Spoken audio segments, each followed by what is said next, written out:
I was deeply moved when I was able to turn around after crossing the threshold of the holy doors and able to watch each of you personally cross the threshold of a veiled place.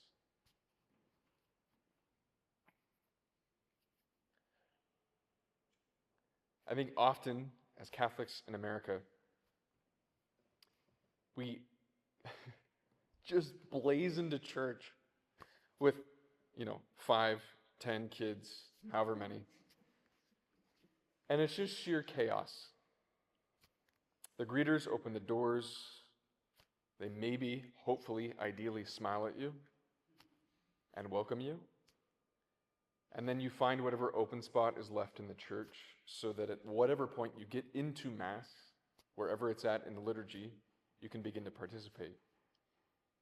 And so frequently we lack the ability and the experience of intentionally preparing ourselves to cross a threshold that not only is physically very, very unique, but also has spiritual implications of which we will only come to know fully on the other side of eternity. And so I was moved because each of you, I was paying attention to you, yes, not in a weird way, each of you approached the door in your own unique way. One of you reached up as high as you possibly could on the door and tried to touch with your hand the highest piece of the door.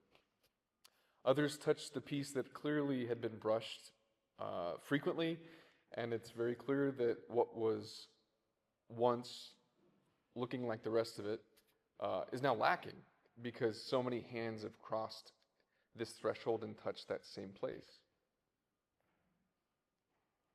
Today we're celebrating the Sacred Heart of Jesus, and I think it's a really interesting correlation between what we're celebrating today and crossing the threshold of these doors, a veiled place that's open and now welcoming us, and seeing the Sacred Heart as a place of dwelling that our Lord wishes to invite us into himself.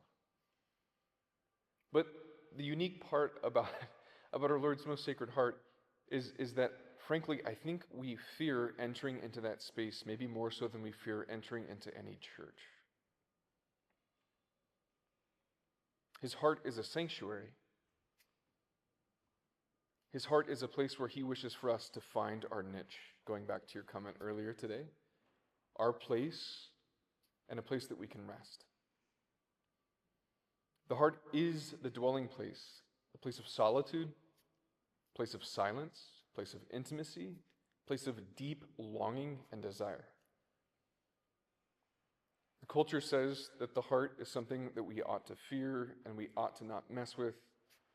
But Jesus enters into the world as fully God and fully man and shows us that the heart is a place where we can go and it can be redeemed and we can live from. It can be a place of safety and security, love, restoration, healing, and ultimately redemption. But the temptation in the physical world is to say, you know what, I prefer the things of the created world. They're enamoring, they're seductive, they're glamorous. But our Lord's most Sacred Heart is the place where he wishes for us to cross the threshold into this place of perfect love, so that we ultimately can revere his heart, just like we're revering and reverencing these churches, these sacred, divine buildings that we have created so that we can enter into, on this side of eternity, something that points us towards him on the other side of eternity. And so just a few questions I offer for you to ponder in your quiet prayer time today. Whatever reverence you possessed as you crossed the threshold of the holy doors today, do you trust that that is the same reverence that our Lord wishes for us to have as we approach his most Sacred Heart, his place of longing, his place of love, where there is a niche cut out in his Sacred Heart for each of us personally to find our individual place? And I love what you said. St. Peter's has niches that are empty because they're not full yet, because there are saints who don't exist yet that are called to fill those niches up. And we ought to look at our Lord's Sacred Heart in the same way. There are niches there that our Lord wishes to have filled, and the niche is for us personally. But then the next question is, do I, do I trust that there's a niche individually created for me personally? I don't know if I do sometimes. Like, it's really hard to trust that there's actually a place in our Lord's Sacred Heart that he wishes to have me personally dwell in, so that I can find rest and reprieve, so that I can find redemption, so that I can know safety and love. His safety and love. But as you each entered in as kids, and in a good way, not in a condescending way, you were children today. I got to watch children entering into this sacred building, this sacred temple, our Lord's place of dwelling. All of the worldly dispositions seemingly were stripped off. The fig leaves were taken away, and we were invited into this space where we ultimately could just be a child again, to trust as we were created to find our place on this side of eternity in a place that was created both with divine inspiration and human hands, so that our Lord's most sacred heart could be entered into as a mystery that we long to experience on a daily basis. On a daily basis.